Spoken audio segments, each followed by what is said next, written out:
This is the story of Northwest Orient Airlines Flight 6231.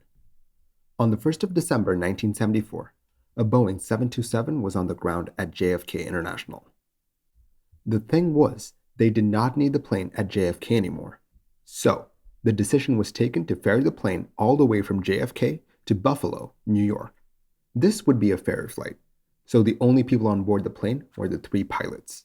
As they entered the cockpit, they started to prep the plane for flight.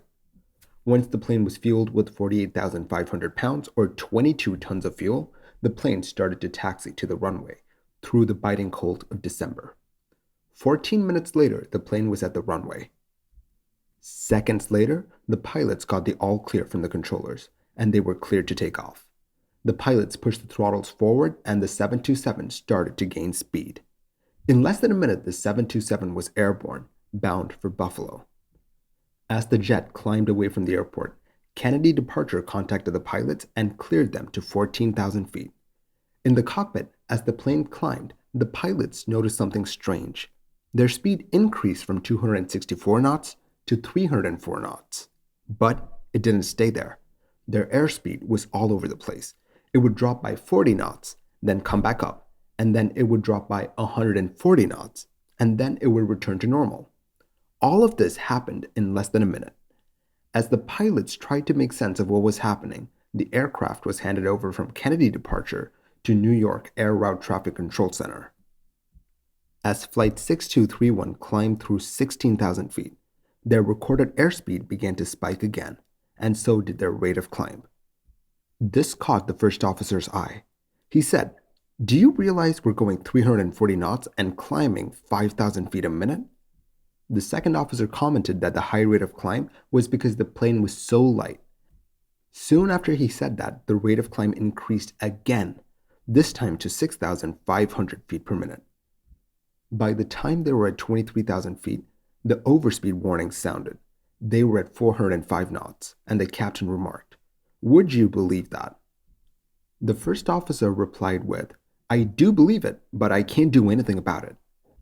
The captain asked the first officer to pull back, saying, quote, "Let her climb." Seconds after saying that, a second overspeed warning sounded. But then strangely, 10 seconds after the overspeed warning, the stall warning sounded. This warning came on intermittently, and as it did, the plane started to buffet. The first officer said, "There's that mock buffeting. Guess we'll have to pull it up." The captain agreed by saying, "Pull it up." The plane had gone from an overspeed warning to a stall warning in seconds, and the pilots couldn't make head or tails of what was happening. But as all of this unfolded in the cockpit, Flight 6231 started to fall at 15,000 feet per minute. From the ground controller's perspective, everything had been normal up to this point. But then, at 7:24 p.m., a radio call through from Flight 6231. "Mayday, mayday, mayday, we're out of control, descending through 20,000 feet. Flight 6231 was in trouble, and the controller on the ground was trying his best to help the stricken plane. He cleared the airspace around the plane and cleared them down to lower altitudes as the plane dropped. As the plane fell out of the sky, he tried to get more information from the pilots about what their exact problem was. The pilots replied with, "We're descending through 12. We're in a stall." In the cockpit, the pilots were trying their best to save the plane. The captain extended the flaps in an attempt to slow the fall of the plane. In the cockpit, the G-forces that they were subjected to went from a mild 3 to a brutal 5 as the pilots fought for control of the falling plane. The plane was dropping fast, and the pilots were running out of time to save their plane. But that last transmission saying that they were in a stall was the last time anyone heard from Flight 6231. Moments later, the plane crashed into the Harriman State Park. None of the three pilots on board survived. The investigation started with an examination of the engines. The fuel valves and the associated systems of the engine were examined, and they came to the conclusion that the engines were functional at the time of impact, but they were at a low power setting. The crew also checked out. This crew was more than qualified to fly the 727. Then, listening to the CVR gave the investigators their first clue. After the plane passed through 13,000 feet, the crew started to notice the strange performance characteristics of their plane. Data pulled from the flight data recorder showed that the plane was climbing at 6,500 feet per minute, above 16,000 feet. Now, those are some impressive numbers, but there's just one problem. According to Boeing, those climb rates are impossible for the 727 to achieve, no matter how lightly loaded it is. The investigators had a theory for what might have caused the weird readings. But to understand that, we need to understand the 727's pitot system. Airplanes use a pitot-static system to calculate mission-critical values like airspeed and altitude. In a pitot-static system, you have a pitot tube. It's this long wand-like thing that's usually mounted at the front of an airplane, and it sticks out into the airflow. As the plane moves through the air, pressure builds up in the pitot tube. Now this is where the static port comes in. Now, unlike the pitot tube, the static port is usually flush with the plane's body, and it measures the ambient or background pressure. Using these two values and some really fancy math, you can calculate the speed and altitude of your plane, and that data is used for everything from the pilot's displays to critical warning systems. The 727 has three pitot-static systems, one for the captain, one for the first officer, and one for the flight data recorders. All three systems have different data sources, and if needed, you can route data from one sensor to another. For the values like the ones seen on the flight data recorder to occur, two things needed to happen.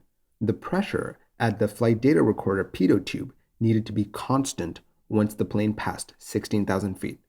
And number two, the pressure measured by the FDR static tube should vary by the altitude that the plane was at. If these two things happened, then the investigators expected the system to calculate impossible climb numbers for the 727. Once they ran a few tests, the data that they got matched exactly to the data recorded by Flight 6231. At this point, you might be asking yourself, so the FDR's pitot system failed. How does that bring the plane down? There are two redundant systems. Why couldn't the pilots just use those? Well, the answer to that is in what the pilots did not say. During the entire flight, none of the pilots mentioned that the captain's airspeed values did not match the first officer's airspeed values, which meant that all three systems were being fed the same corrupted data. Somehow, three independent systems with nothing in common between them but a selector switch all got fed the same bad data. The reason for that? Something was blocking all three pitot tubes. Remember, the only way to explain the values on the FDR is if the pressure stays the same in the pitot tubes after 16,000 feet. A blockage in the tubes would do that perfectly. A blockage of ice, to be precise. The investigators think that as the plane climbed through 13,000 feet, ice started forming in the pitot tubes. This explained why the airspeed data was all over the place as the plane climbed. By the time the plane was at 16,000 feet, the drainage holes in all three pitot tubes had been blocked, and moisture was trapped in the tube, sealing the plane's fate. But the story does not stop there. These pitot tubes are absolutely critical for flight. Sending false data to a pilot can be disastrous. So why are they so prone to icing? That's the thing though. They're not supposed to ice up. They have heaters built into them to make sure that they're always clear of ice. To the investigators' shock, they found that the pitot tube heater switches were in the off position in the cockpit. Now, it is possible that those switches got jostled during impact, so they tore the switches down to understand their positions at impact. All three switches showed internal damage that could only occur if the switches were in the off position. In addition to that, they examined the heating elements of the first officer's pitot system. There was no current flowing through them at the time of impact. These pilots, for some reason, forgot to turn on very critical heating elements that kept the pitot tubes clear of ice. This is even more confusing when you consider the fact that they went over the heaters in the pre-takeoff checklist. The second officer, during the pre-takeoff checklist, called pitot heat, omitting the call for ice protection. But the first officer said off and on, indicating that the ice protection was off and the pitot heat was on, but they never turned on the heaters. This meant that the blocked pitot tubes were sending corrupted data to the pilots and the systems. This is why the overspeed warning sounded, because the computers were working off of corrupted data. Since the pilots thought that the plane was too fast, they pulled back on the stick, which they thought would slow the plane down and allow it to climb and gain altitude. But unfortunately, that sent the plane right into a stall. This could have been a recoverable situation, but they kept exerting a back pressure on the column for much of the descent because they kept relying on the airspeed indication to infer what their plane was doing. And by the time the captain realized what was actually happening, they were too far gone. The insanely high forces of the descent ripped off the left horizontal stabilizer, causing the pilots to lose control. Do you think that the pilots could have recovered if they realized that they were in a stall earlier? Do let me know your thoughts in the comments below.